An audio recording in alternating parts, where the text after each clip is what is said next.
Today marks our first hearing since the election, in which President Trump won in a landslide. This summer, Ranking Member Raskin described Republicans as a, quote, shrinking, shriveling minority party.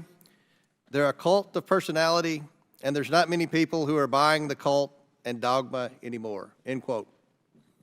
Yet just 2 weeks ago, President Trump received historic support from Americans of all races, religions, and backgrounds. It's clear the American people aren't buying what the Democrats and their allies in the media are selling anymore. While today's hearing will focus on FEMA, the issue at hand is part of a larger problem: the urgent need to hold the unelected, unaccountable federal workforce accountable to the American people and the duly elected President of the United States. In his first term, President Trump faced not only open insubordination from federal employees who refused to help implement his policies, but also subtler practices intended to thwart elements of his agenda. And we're already hearing through media reports that some federal employees from DOD, EPA, and of course DOJ are already plotting to thwart President Trump's agenda when he is sworn in as president in January. The current system does not have strong enough mechanisms to ensure accountability. We need government for all the people, regardless of political viewpoint. President-elect Trump has promised to be a president for all Americans, and I hope he delivers on that. And if he falls short of it, I trust all my colleagues will hold him to it. In his first administration, President Trump all too often deliberately directed disaster aid based on the party politics of local leadership and past electoral performance, not the needs of the community and disaster survivors. In 2017, his administration denied 99% of the aid that North Carolina's Democratic governor requested as part of cleanup efforts after Hurricane Matthew. Also in 2017, after Hurricane Maria, President Trump blocked the full release of emergency assistance to Puerto Rico that was appropriated by us in Congress due to his unfounded belief that the destruction and death toll had been inflated to make him look bad. In 2018, after California suffered the deadliest and most destructive wildfire in its history, President Trump initially refused to approve disaster aid because of the state's liberal Democratic leanings. He reportedly later changed his mind after his staff provided him data showing that there were more Trump voters in Orange County, California, than there were in the entire state of Iowa. For nearly a decade, Democrats, many of whom are in this room today, have demonized the millions of Americans who support President Trump. I think of the proud Americans in my district, good neighbors, citizens, and God-fearing individuals. They're tired of being called trash, cult followers, fascists, Nazis, and many other horrific names for simply loving their country and supporting President Trump. My constituents want the cost of living to stop skyrocketing, whether it's food, gas, heating their homes. They want the border sealed to stop the flow of illegals and criminal aliens coming to our communities. And they want to end the weaponization of government. Unfortunately, we have recently seen a disturbing example of this weaponization of government on full display.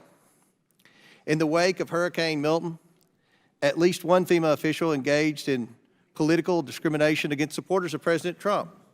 This official ordered employees to discriminate against vulnerable Americans affected by a hurricane when they needed assistance the most. This same employee alleged on TV that this was not an isolated event and that FEMA essentially treats the homes of President Trump supporters as if they were homes of people with vicious dogs. This is unacceptable. Americans demand accountability. Today's hearing provides members and the American people the opportunity to get answers about these troubling developments that have overshadowed FEMA's critical mission. Thank you, Mr. Chairman, and congratulations on your victory, and thank you for your magnanimous statement at the beginning. I know you're proud of the 4 million vote majority, which the President-elect seems to have now, just as we were proud of the 7 million vote majority that Joe Biden had 4 years ago. The difference, of course, is that we acknowledge the loss of our candidate in this election, and we're not involved in trying to overturn the election or the Constitution, but we accept the Constitution and we accept the victory of the President-elect. Now, thank you for calling this hearing today. As of last month, more than 300 Americans had lost their lives to the hurricanes. Millions of people across the Southeast have had their lives uprooted, their families displaced, and their communities ravaged by Hurricanes Helene and Milton. Friends of my family were forced from their home in Asheville, North Carolina, and they came to stay with us in Maryland for several weeks following this nightmare. And we closely tracked the recovery effort, which has been unceasing and determined, even though aid was still too slow in getting into some communities. FEMA is America's lifeline in disasters like these, coordinating rapid response and recovery efforts with state and local first responders and rescue agencies. In these hurricanes, FEMA deployed swiftly, providing survivors with temporary shelter, debris removal, and other emergency measures, including the $750 for serious needs assistance for individuals to get items like food, water, baby formula, and medicine. FEMA's disaster work is not conducted by a unitary force of full-time federal government employees, but rather a dynamic team of emergency responders and agencies drawn from across the country, which includes federal, state, and local workers, full-time and part-time employees, and private contractors. Two of my own constituents, Montgomery County Fire and Rescue Service Captains Josh Kurland and Dave Hutchinson, went south with rescue teams to help communities hit by Hurricane Helene. FEMA workers from around America help their fellow Americans get back on their feet after a disaster like this. Now, even in the heat of the presidential election, Mr. Chairman, FEMA's response won high praise from leaders across the political spectrum. Virginia Governor Glenn Youngkin said, quote, "I'm incredibly appreciative of the rapid response and the cooperation from the team at FEMA." Florida Governor DeSantis said, quote, "Everything we've asked for from President Biden, he has approved." And our Florida colleague, Congresswoman Luna, said, "As I'm seeing, FEMA has been very helpful, and I've been in direct communication with them, and they're absolutely going to assist because President Biden has told them to do so."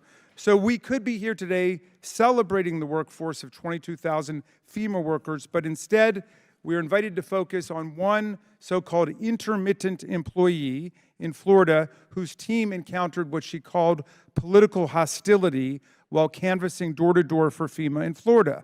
Thereupon, as I understand it, she made the judgment that her workers were unsafe, and she issued the order to her team not to go to any more houses in the neighborhood where there were Trump signs planted in the yard.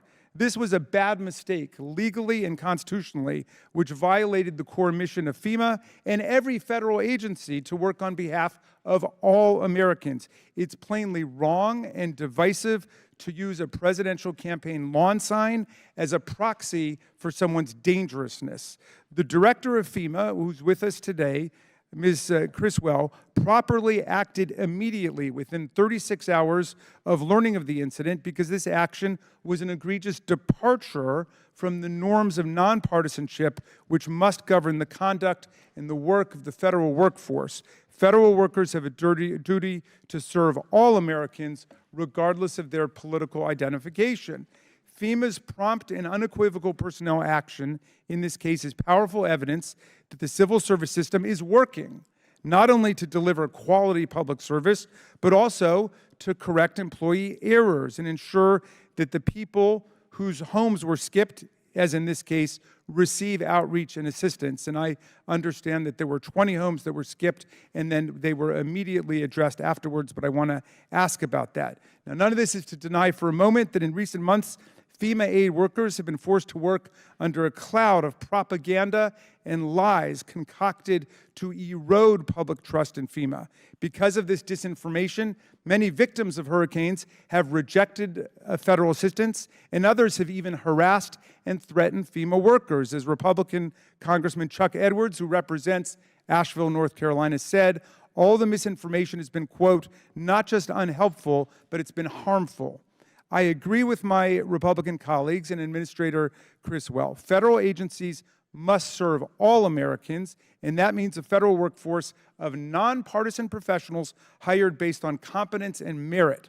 What's true of FEMA canvassers is, of course, true of the rest of the government. Now is the right time for all of us, Mr. Chairman, and I mean this, for all of us to agree that nobody in public office, no matter how high nor how low, should play partisan politics with disaster relief in the age of climate change.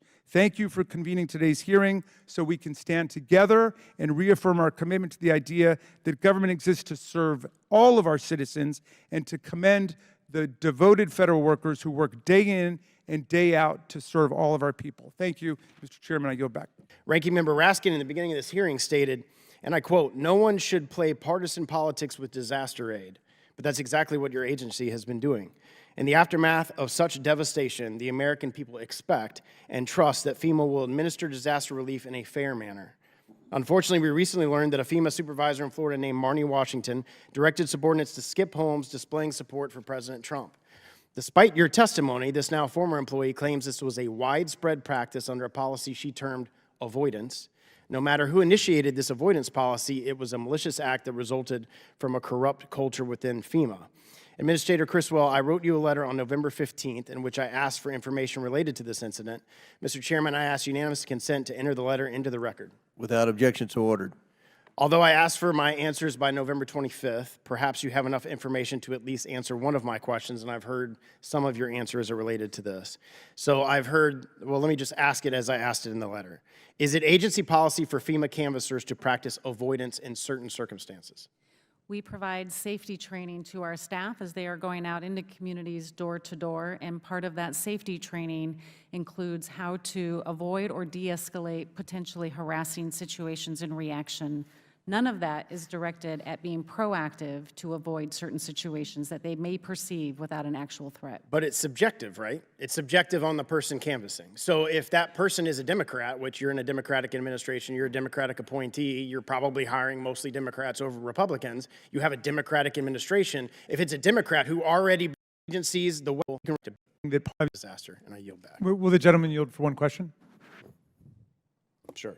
You were kind enough to quote me at the beginning of your remarks, Mr. Stubbe, saying that partisanship should not enter into the distribution of disaster aid. And I think we found unanimous agreement on that point with respect to this discrete episode that took place in Florida. But several members on our side have cited the president-elect when he was president before withholding aid and altering the distribution of aid, or attempting to California, to other Puerto Rico, other places, on precisely the basis of partisanship. And no one on your side spoke up about that, but since you endorsed the general principle, I wonder if you would agree that if such a thing were to take place by a president, perhaps you disagree with the reporting on it, but if it were to take place, that would be equally or even more wrong than one person doing it on a particular city block. I don't care who the administration is or what agency it is. If they're discriminating against political party beliefs and not getting federal government aid for that, that is wrong, which is why Ashley Moody, our Attorney General of the state of Florida, is suing FEMA exactly for that reason. Thank you much. Very good.